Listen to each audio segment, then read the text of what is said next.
deserve. He leads me.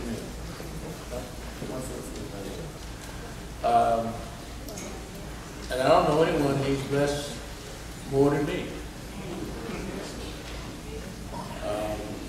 God has been good to me.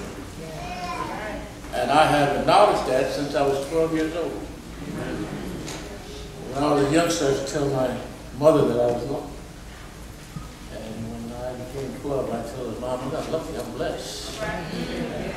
And throughout my life, God has just showered blessings on my head in an abundant manner without me deserving what He's done for me.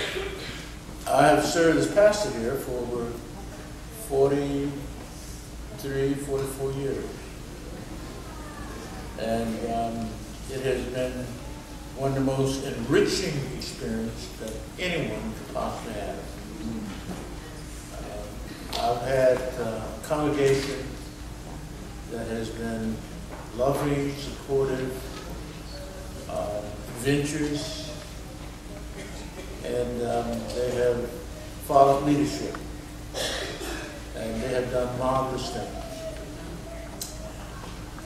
About a year ago, I told the officers that I felt that there was a need for a co-pastor in this congregation. For several years, I've worn two hats. I've had full responsibility as a pastor, preach, to teach, to visit the sick, where I did, marry new folks, be responsible for financial, for fundraising and administering the budget. That was one arm of it. But then there was another arm, and that was the CEO of the Calvary Baptist Community Center. We have 36 full-time employees and about 15 part-time employees. We have over 130 preschoolers. We have some 42 foster parents. We have been directly responsible for the adoption of some 40 babies. We have an after-school program serving 150 youngsters in conjunction with the Passaic County Community College, the freeholders, and Calvary Baptist Church. And Calvary Baptist Church has the responsibility of administering that.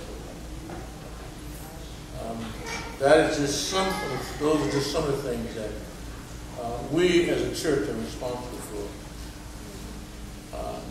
As I've been here 43 years, and I didn't come when I was 10 years old. That tells you that I'm past 50. And I said to the officers, I think that we should try to get a co-pastor who would assume much of the work that has to be done. And when time came for me to march off the scene, that person would come to pastor. They agreed, and we appointed a committee. The committee has worked for more than 8 months with a nationwide search. Application, over 50 applications. 15 or more of those applications, individuals had doctorate degrees. They came from California, Tennessee, New Jersey, Pennsylvania, New York, Washington, West Virginia, all over. Very capable, very experienced, very dedicated individuals, both male and female. We interviewed and had 7 people who come in and preach for us. About 2 months ago, a young man from Alabama came and preached. And several people came to me and said, Pastor, he's the one. Don't look any further. We can stop right here. And I merely said, just wait. Just wait. And I would say he was a powerful preacher. And And then another young man came. Said, well, he's better than last one. And then finally, a young man from New York who had a full scholarship to Vanderbilt, full scholarship to Harvard University, and who was the most articulate individual, who was social-minded, who was involved in the political arena in New York, came before us. The committee met, and as we evaluated the individuals on their preaching skills, their experience, their education, their sensitivity to people and whether or not we liked them or not, the young man from New York was head and shoulders above everybody else. There was no contest. I imagine it's about 5-1 if you talk about the votes, about 5-1. We offered him the position, and he accepted. And then I guess that is when God intervened, because I asked him one simple question. I said, in New York, do you rent or you own your home? He said, we rent. And I said, what are you going to do when you come to Patterson? He said, I'm going to stay in New York. And I said, you going to do what? He said, I'll commute. That's a very, very small thing, but I called some people of the committee. And we decided that we would not or could not afford to have someone who would be a commuting pastor at Calvary Baptist Church.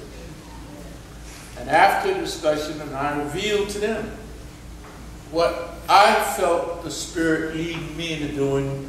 Someone said to me, well, we thought about that already, Pastor, you're late. And what I said was, we are looking all over everywhere. And let me say this. This young man that came from New York, he was outstanding. I had lunch with him. My wife and I had lunch with him and his family. And I've met with him 3 times since that time. And he's called me, and I called him. And we have developed a real friendship because he's a very fine young man. And when we interviewed him, we said, these other people do not qualify because we've now seen the best. That's what we said. We'll disregard those because this is the best. Well, when he said what he said, and I talked to the committee, we said, I said, we're looking for something that's already here. Because I know someone who measures up in every way with the young man that we are so high on. Whether you're talking about education, you're talking about administrative skill, you're talking about preaching, you're talking about personality, you talk about sensitivity to the community, you talk about a holistic approach to ministry. He has it all. He's already done it. And we're looking, and we don't know whether or not this young man that we are so high on will be able to do it or not. And then the Spirit hit me again. And it said, don't you know what I've done for you? And I said, what? The Lord said, I want you to go nationwide to see what's out there so that you know that if you follow my leadership, you didn't just make a mistake, but you had searched the whole field. And you came up with the best after reviewing the whole field. Right. And I called on Brother Lassiter, Randy Lassiter.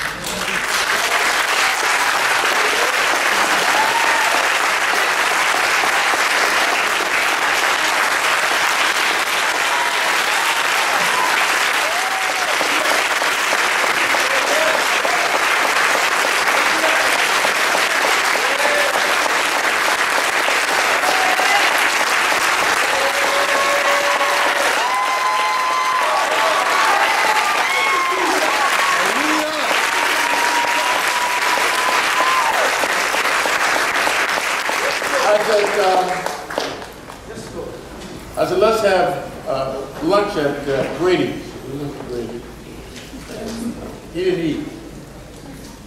I had something late. And I said, I don't want you to answer me now.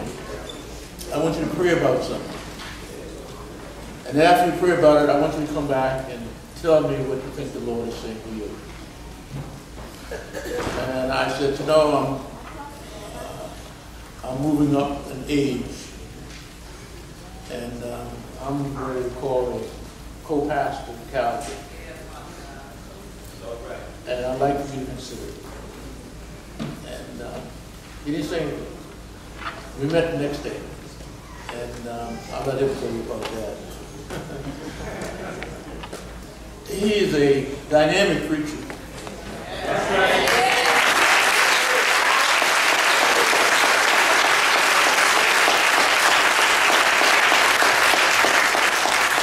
A resourceful style. Passionate, concerned pastor. He has a holistic view towards ministry. He's humble and he's generous.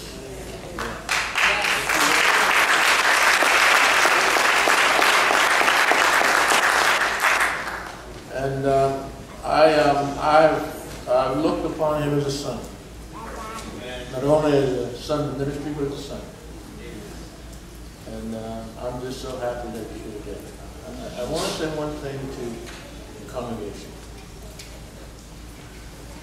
I was at Reverend McKinney's anniversary service last Tuesday night. And a former member of this church, who is well respected, and who's a wise woman, pulled me into a corner and said, I understand what you're doing, but it never worked. And I said, why is that? She says, it's like oil and water.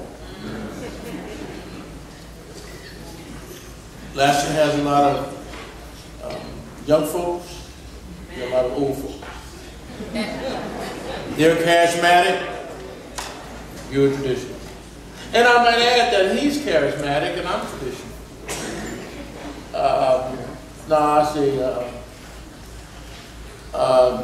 She says, they like to get happy and y'all enjoy the spirit. Well, we had a long discussion, and then I said to her, I said, well, you know, it just so happened that we ain't doing nothing. It's God.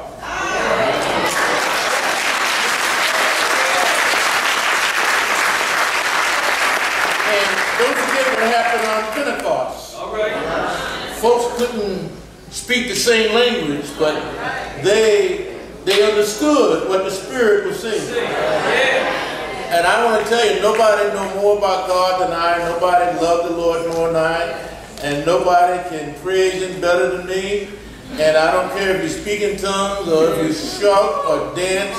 If I sit there and the Lord moves in my heart, I know it's real. I don't care how you worship, as long as it's sincere. As long as you're not a phony or fake, you can do anything you want to do.